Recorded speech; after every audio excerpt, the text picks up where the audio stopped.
प्रवेश केलेला आहे।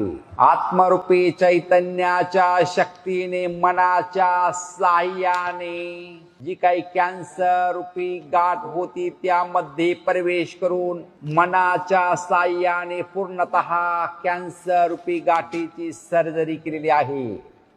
ओ ओ शिव शिव शिव। गाठ गेली बघा, पाणी झालं गाठीचं। कॅन्सर सारख्या गाठी ज्या आहे ते मी बरा नाही करत, वैदिक प्रक्रिया मी करतोय।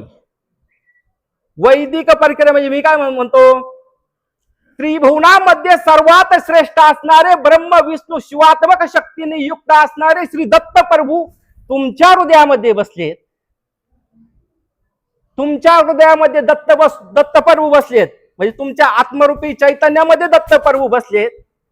तुमच्याच मनाने, लक्षात घ्या, तुमच्याच मनाने आत्मरूपी चैतन्यामध्ये प्रवेश केला आणि आत्मरूपी चैतन्याच्या शक्तीने तुमच्या मनाच्या संकल्पाने जी काही गाठ होती ती कमी झाली। व्हिडिओ मध्ये माझं हेच उत्तर आहे। माझं हे उत्तर नाहीच का मी गाठीचं पाणी केलं मी गाठ काढली, कोणत्याही व्हिडिओ मध्ये नाहीये। स्वतःच्या मनाचा संकल्प असेल तर काही होऊ शकतं। तो अशोक खरात कोण आहे तो मला माहित पण नाही, आणि सर्वात महत्वाचं अशोक खरात महाराज नव्हताच असं मला ऐकायला येतंय।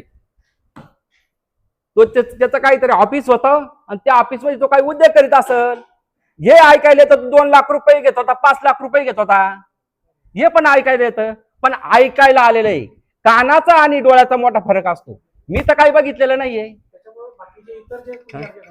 हो,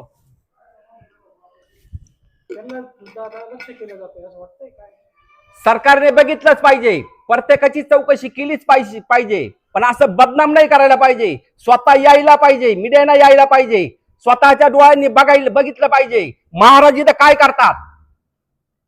मी रक्ताचं पाणी करतोय, स्वतःच्या शेतातले गहू खाऊ घालतोय, 24 तास जेवण असतंय।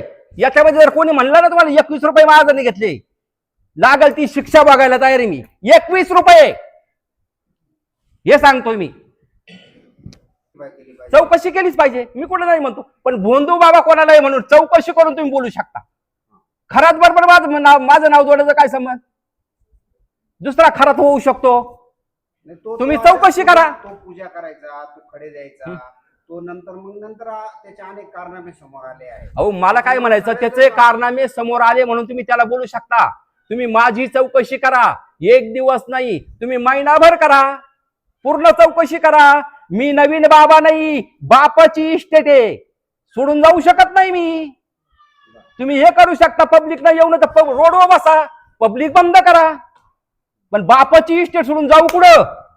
बापाने जे कमवून ठेवलं मी तिथं राहणार ना। जी बाप इस्टेट ही जी इस्टेट दिसती ही संस्थेच्या नावावरती, हे लक्षात घ्या।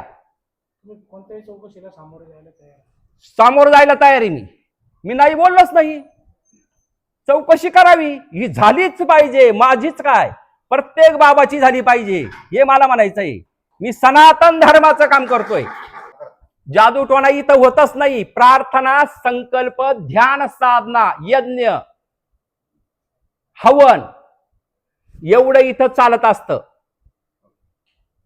दत्तधाम सरकार ह्या आश्रमात गडगे बाबा जे काही तिथे भोंदूगिरी चाललेली आहे, अनेक लोकांच्या महाराष्ट्रभरातून तक्रारी आहेत आणि ते अगदी असाध्य आजार म्हणजे कॅन्सर सारखा आजार मी बरा करतो, ज्यांना मूलबाळ नाही अशा लोकांना मूलबाळ देतो, ज्याला पाय नाहीत अशांना चालायला लावतो, अशा प्रकारचे अनेक दावे जे करतात आणि यूट्यूबद्वारे ते त्याची जाहिरात करतात। लोकांकडून मोठ्या प्रमाणात आर्थिक शोषण सुद्धा ते करतात आणि हे सगळं खुलेआम त्यांचं चालू आहे।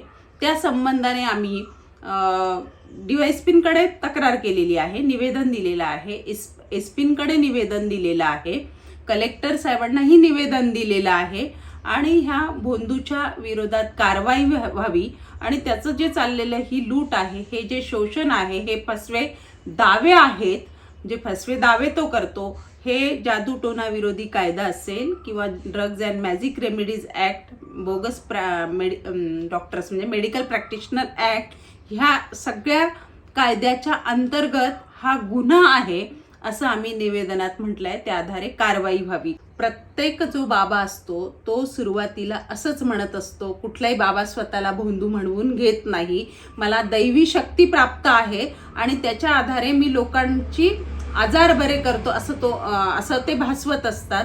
पण प्रत्यक्षामध्ये अशी कुठलीही दैवी शक्ती कोणालाही उपलब्ध नाही किंवा अस्तित्वात नाहीये. परमेश्वर, ईश्वर, देव जे कोणी काही महात्मा फुलेंच्या भाषेत निर्मिक असेल असं कोणासाठी विशिष्ट शक्ती तो देत नसतो आणि केवळ ही दुकानदारी सुरू आहे देवाच्या नावावर, धर्माच्या नावावर.